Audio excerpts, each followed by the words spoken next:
Police officers நான் appoint பண்ணியிருக்கிறேன். எஃபிஷியன்டான அந்த போலீஸ் ஆபீசர்ஸ் டீம் நான் அப்பாயிண்ட் பண்ணியிருக்கிறேன்.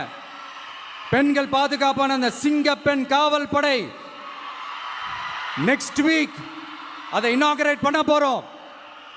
தப்பு செஞ்சவங்களுக்கான தண்டனை, அதுக்கான சார்ஜ் ஷீட் எல்லாமே ரொம்ப ஃபாஸ்டா ரொம்ப ஸ்பீடா செய்யறதுக்கான அந்த வேலையை செய்ய சொல்லி இருக்கிறோம். கோர்ட்ல கூட தப்பு செஞ்சவங்களுக்கான அந்த கடுமையான தண்டனை வாங்கி கொடுக்கறதுக்கான அந்த வேலையையும் ரொம்ப சீக்கிரமா செய்ய சொல்லி இருக்கிறோம். அதனால நீங்க என்ன பழி நம்ம மேல போட்டாலும் உண்மையா உறுதியா மக்களுக்கு தேவையான எல்லா விஷயங்களையும் இந்த விஜய் செஞ்சு தான் காட்டுவான்.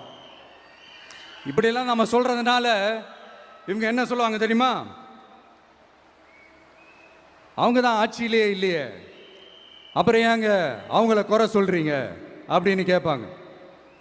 வேரில் வெந்நியை ஊற்றிட்டு போனவங்கள வெளிச்சம் போட்டு காட்டாமல் பின்ன வேற என்ன சொல்லுவாங்க? இதெல்லாம் மக்கள்கிட்ட நம்ம தெளிவாக எடுத்து சொல்லணும் இல்லையா? அதுக்காக தான் இதெல்லாம் சொல்லிட்டு இருக்கிறேன். நம்ம மக்களுக்காக இவ்வளோ வேலை பார்க்குறோம், ஆனால் இவங்க அதையெல்லாம் விட்டுட்டு குதிரை பேரம் பண்ணுறாரு, அது பண்ணுறாரு, இது பண்ணுறாருன்னு சொல்லிட்டு தப்பாக கதையெல்லாம் அடித்து விட்டுக்கிட்டு இந்த தீய சக்தியும் தீந்து போன சக்தியும் அதாங்க திமுகவும் மற்றும் பலரும் ஒன்னா சேர்ந்துக்கிட்டு திருட்டுத்தனமா யாருக்கும் தெரியாம ஒரு ஓரமா மூலையில உட்கார்ந்துட்டு பேரம் பேசி கூட்டு சேர்ந்து ஆட்சி அமைச்சு கொள்ளையடிக்க திட்டம் போட்டாங்க. அது ஏன் தெரியுமா? உங்களோட இந்த டிவிக்கு ஆட்சி அமைஞ்சா அவங்க பொழப்பே போயிடும். அந்த கொள்ளையடிக்கிறது, லஞ்சம், ஊழல் எல்லாமே கத்தம். அதான் இந்த காரணம்.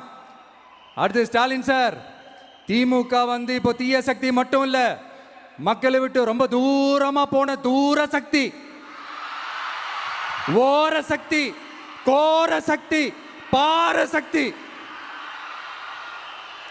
நீங்க எப்போ இந்த தீந்து போன சக்தியோட நீங்க கூட்டு சேர்ந்துக்கிட்டு ஆட்சி அமைக்கணும்னு நினைச்சீங்களோ அப்பவே இந்த திமுக தூர்ந்து போன சக்தியாகவும் ஆயிடுச்சு.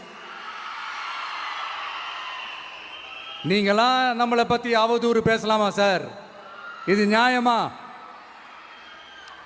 மக்களை இவ்வளோ பெரிய மக்கள் சக்தி நம்மளோடு இருக்கும் போது நமக்கு எதுக்கு வேற அரசியல்?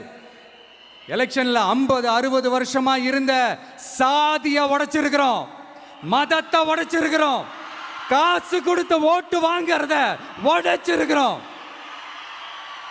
நாம எது செஞ்சாலும் கான்ஸ்டிடியூஷன்ல தான் செய்வோம்.